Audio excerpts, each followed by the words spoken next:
Welcome back to Learn by All, and today we are going to discuss about a very important topic, test case design techniques. And it is also important because it is the one of the favorite interviewers question. Okay, so let's discuss about what is the exactly test case design technique. So test case design techniques help you design better test case coverage. When you write the test cases, we need to cover all the test cases or all the test scenarios, whatever the possible scenarios for our particular module or any applications. It refer to how you set up your test cases. It is important that your tests are designed well, or you could fail to identify bug and defect in your software during testing. We do not cover some test cases or some test scenarios, so it may be possible some bugs or defect, or we can forget it while we start the testing. Let's understand different types of test case design. The first is like the boundary value analysis. The boundary value analysis, let me take a very simple example. Suppose a field, it is taking only 1 to 10 digits. Okay, a field I'm taking, suppose this is one field and it is taking only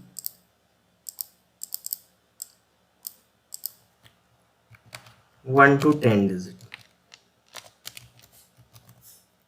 right? So what we will do, we will test it, or we can say we can create the test cases. The first, we will input in the field like we test it on the boundary conditions. Suppose I want to test on -1, 0 and 1. Okay, so what will we do, I will enter -1. So on that condition, what will be happen, the -1 is not acceptable, right? So it will consider like the all minus values, it will not acceptable, and then I will check it on 0, so it is also not acceptable, right? Now if we enter 1, so it is acceptable, right? So what we are doing, we are testing it on boundary conditions. Now I want to test the last one boundary condition, 9, it is acceptable,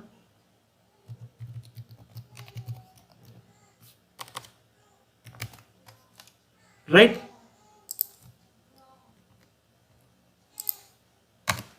And if we enter 10, it is also acceptable, but if we enter 11, it is not acceptable.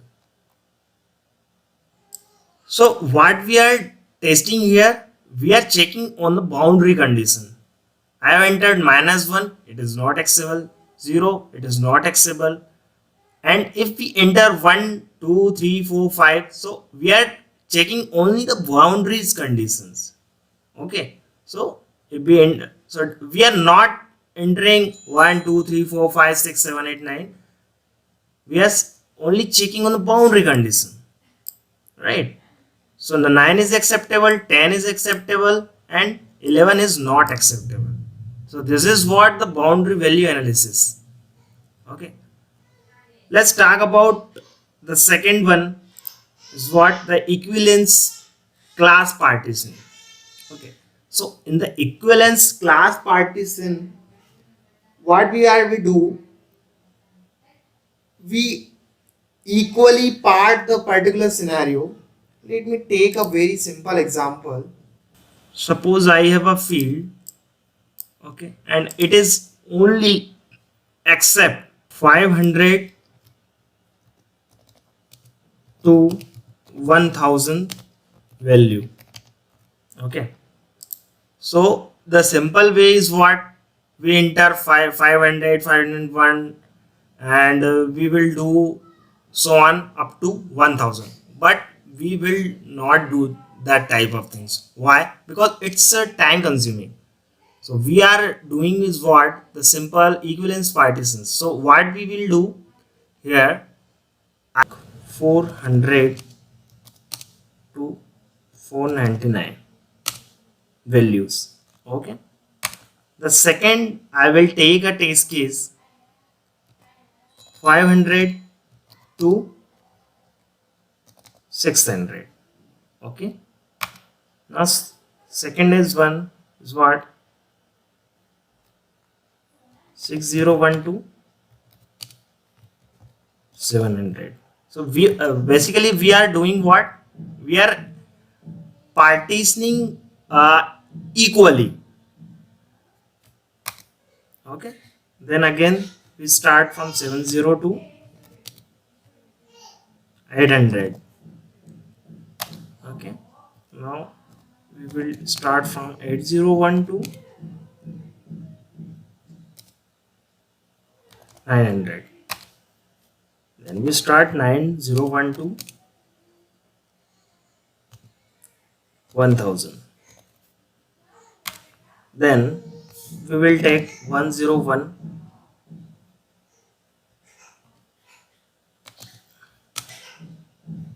to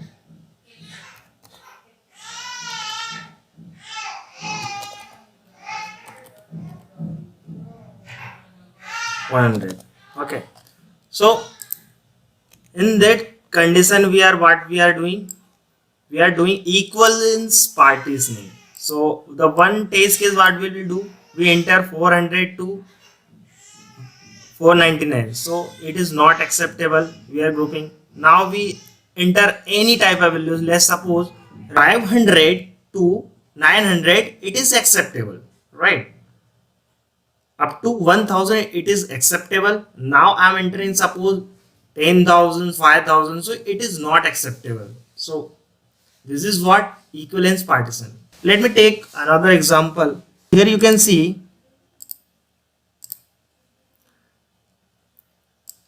only the 6 pieces are available. Okay, so I can, it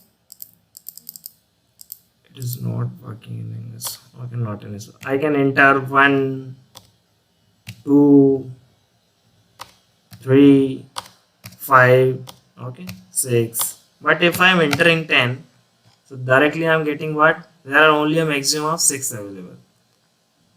So here if we talk about the equivalence partitioning, so what we can do, suppose here like only the 6 available. Suppose if we have the 600 available, so we will do as what we have done, the same thing I will do. So I think you get clear understanding what is the equivalence class partition. Now we talk about the decision table based testing.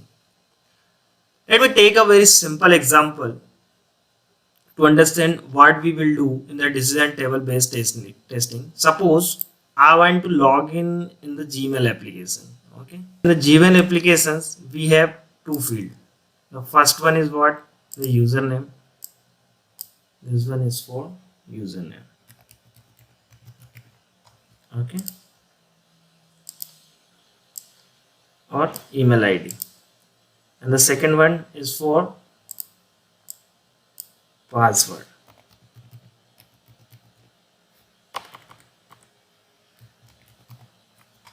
Right, and here we have the button login.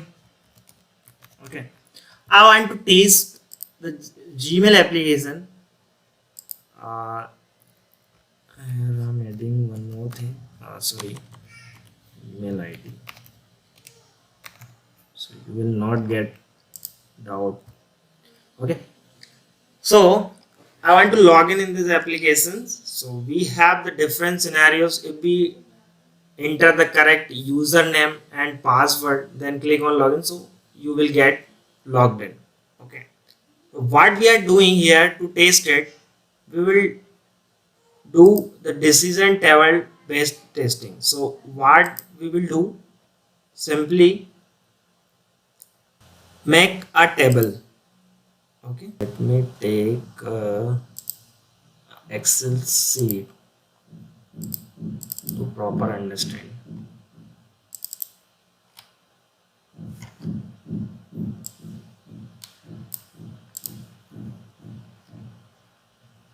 So what we are doing, we are making decision table technique. So here we add a table. Here we take like the username. Here take a password.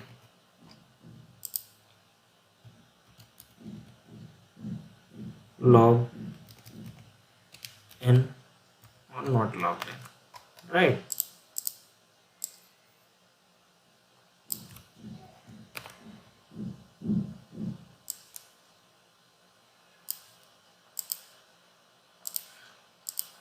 Right.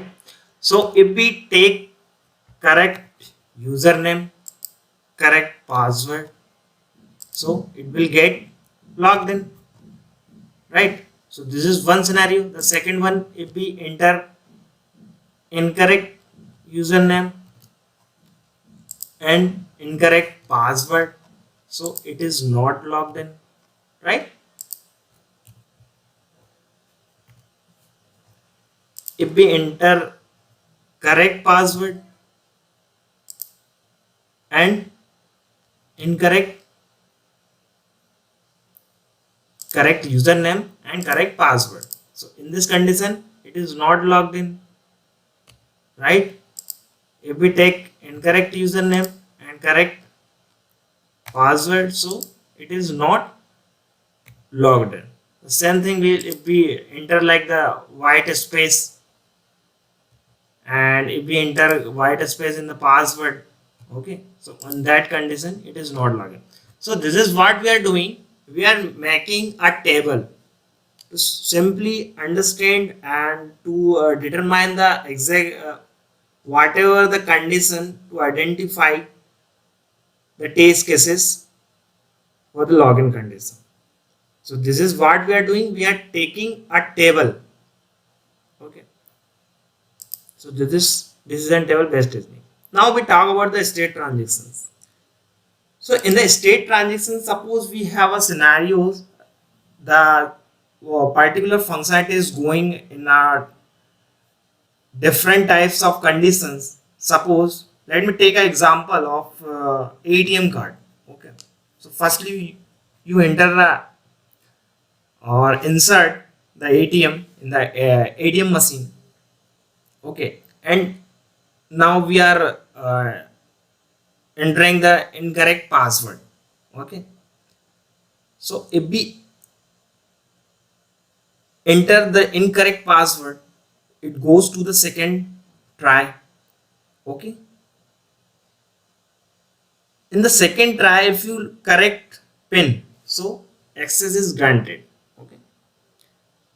The same thing is for the first try. If you enter the correct pin, the access is granted.